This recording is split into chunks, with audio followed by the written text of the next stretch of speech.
अस्सलाम वालेकुम। Welcome to my channel Urdu centre voice.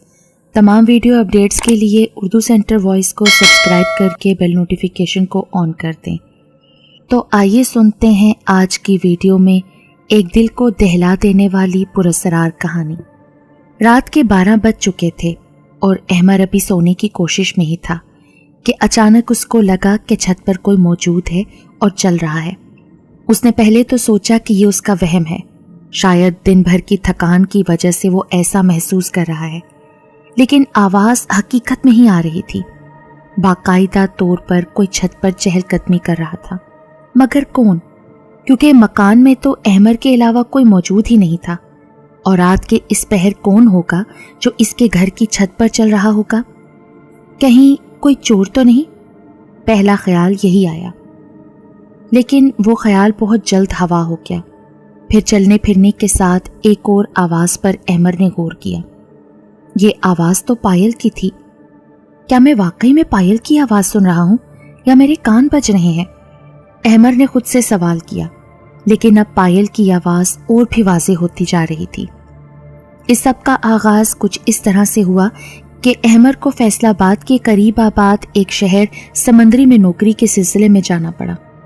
सबसे पहला चैलेंज अहमर को ये दरपेश था कि इस पराए शहर में रिहाइश कहाँ इख्तियार की जाए।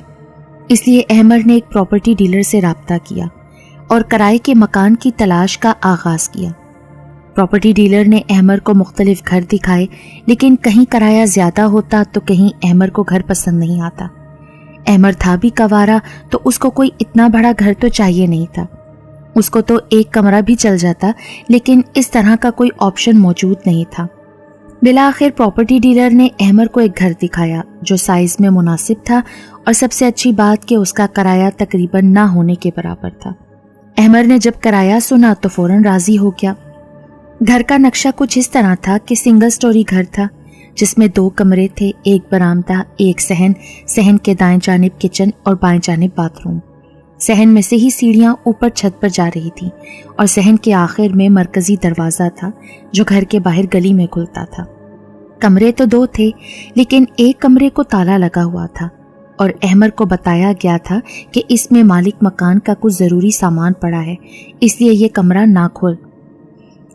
कमरा वो नहीं खोल सकता और ना ही इस्तेमाल कर सकता है। अहमर को रहने के लिए वैसे भी एक कमरा चाहिए था। यहाँ तो उसको इतना बड़ा घर मिल गया था कि उसने हामी भर ली और एडवांस भी दे दिया। फिर वो उस घर में शिफ्ट हो गया। उसका सामान ही कितना था, एक चारपाई, एक संदूक जिसमें कपड़े थे, और इसके अलावा कुछ ज़रूरत की चीज़ें, सब कुछ ही एक कमरे में आ गया। अहमर के दिन बहुत अच्छे गुजर रहे थे। शहर छोटा था, लेकिन मुखलिस लोगों से भरा हुआ था, सवाए उसके मोहल्ले वालों के, जो उसको निहायत अजीब नज़रों से देखा करते थे, जैसे कि वो तो कोई खलाई मखलूक हो। अहमर को इस घर में रहते हुए 1 हफ्ता हो गया था, और अभी तक वो बहुत सुकून से रह रहा था, यहाँ तक कि आज की रात आई जब उसे पहली बार महसूस हुआ कि छत पर कोई मौजूद है और पायल की आवाज़ वो सुन रहा था। असल में आज बहुत गर्मी थी, इसलिए अहमर ने अपनी चारपाई बाहर सहन में बिछा ली थी, और आज ही उसे ये महसूस हो रहा था कि कुछ गड़बड़ है। वो अभी अपने दिल को तसल्ली दे रहा था कि ये सब उसका वहम है कि आहिस्ता आहिस्ता पायल की और कदमों की आवाज़ उसके करीब आना शुरू हो गई। अब उसे ऐसा लग रहा था कि कोई सीढ़ियाँ उतर कर नीचे आ रहा है। अहमर की पीठ सीढ़ियों की जानिब थी। उसके दिल की धड़कन तेज़ हो चुकी थी। अचानक उसे महसूस हुआ कि जो कोई भी है सीढ़ियों पर ही खड़ा हुआ है और उसे देख रहा है। उसके माथे पे पसीना आ गया और रोंगटे खड़े हो गए, लेकिन थोड़ी देर बाद ही कदम वापस ऊपर की जानिब जाने लगे, और वो पायल की आवाज़ अब मध्यम होती जा रही थी, और फिर वो सब आवाज़ थम गई, जैसे जो कोई भी आया था अब वो वापस चला गया हो। अहमर को फिजा में जो एक बोझलपन महसूस होने लगा था वो भी अब ख़त्म हो गया था, और फिर ना जाने कब उसकी आंख लग गई। लेकिन ये तो अभी शुरुआत थी। अभी तो आगे बहुत कुछ होना बाकी था, बहुत कुछ देखना बाकी था। बाकी रात खैरियत से गुजर गई। सुबह हुई तो अहमर तैयार होकर नौकरी पर चला गया। सारे दिन में रात वाला वाक़या अहमर मुकम्मल तौर पर भूल चुका था। खाना खाकर अपने दफ्तर के कुछ कामों में मसरूफ़ हो गया। जब कामों से फारिग होकर अहमर सोने के लिए बाहर सहन में आकर लेटा, उसने लेटने के बाद अपनी घड़ी पर नजर डाली तो रात के 12 बज रहे थे। वक्त देखकर अहमर को पिछली रात का सारा मंजर याद आ गया और एक अनजाने खौफ ने उसको घेर लिया। कहीं आज भी वो कदमों की आवाज आई तो? अहमर ने अपने आप से सवाल किया, फिर खुद ही अपना सर झटकते हुए गोया खुद को तसल्ली दी। नहीं नहीं, ये सब मेरा वहम है। अकेला रह रहा हूं ना, इसलिए दिमाग ये खेल खेल रहा है मेरे साथ। अपने दिल को तसल्ली देकर अहमद करवट लेकर सोने की कोशिश करने लगा। आज भी इत्तेफाक से उसकी पीठ सीढ़ियों की जानिब थी। अभी उसने करवट ली ही थी कि अचानक फिर वही कदमों की आवाज और साथ ही साथ पायल की वो पुरअसरार आवाज आना शुरू हो गई। अहमर का तो जैसे कलेजा ही मुंह को आ गया।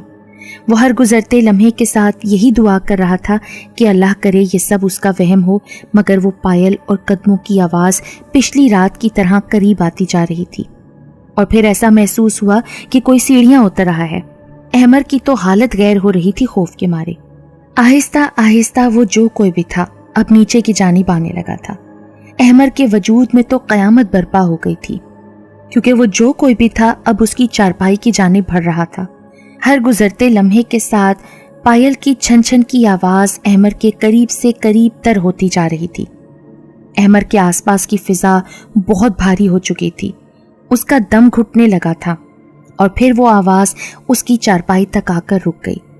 अहमर को बाकायदा तौर पर यह महसूस हो रहा था कि उसके बिल्कुल पीछे कोई मौजूद है, कोई है जो बगौर अहमद को घूर रहा है। खौफ के मारे अहमर ने पीछे मुड़ना मुनासिब नहीं समझा। उसकी हालत ऐसी हो चुकी थी कि सांस भी जैसे रुक रुक कर आ रहा हो। अहमर के पूरे जिस्म के रोंगटे खड़े हो चुके थे। अहमर की एक आदत थी कि वो अपने सरहाने पॉकेट साइज का कुरान पाक रखकर सोया करता था। अहमर को अचानक कुरान मजीद का ख्याल आया और उसने सरहाने से कुरान पाक उठाकर अपने सीने से लगा लिया।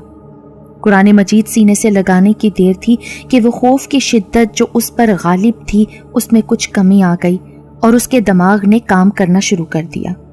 अहमद ने आयतल कुर्सी का विर्द करना शुरू किया और उसके साथ ही उसे ऐसा महसूस हुआ कि जो कोई भी चीज़ उसके पीछे खड़ी हुई थी उसने पीछे हटना शुरू कर दिया है और वाकई अब उसे दोबारा से कदमों और पायल की आवाज़ आना शुरू हो गई जो आहिस्ता आहिस्ता दूर होती जा रही थी। अहमर ने कुरानी आयात का विर्द जारी रखा और वो आवाज़ सीढ़ियाँ चढ़ते चढ़ते छत तक गई और फिर आहिस्ता आहिस्ता ख़त्म हो गई। आवाज़ बंद होने के साथ फिज़ा भी मुकम्मल तौर पर हल्की हो चुकी थी।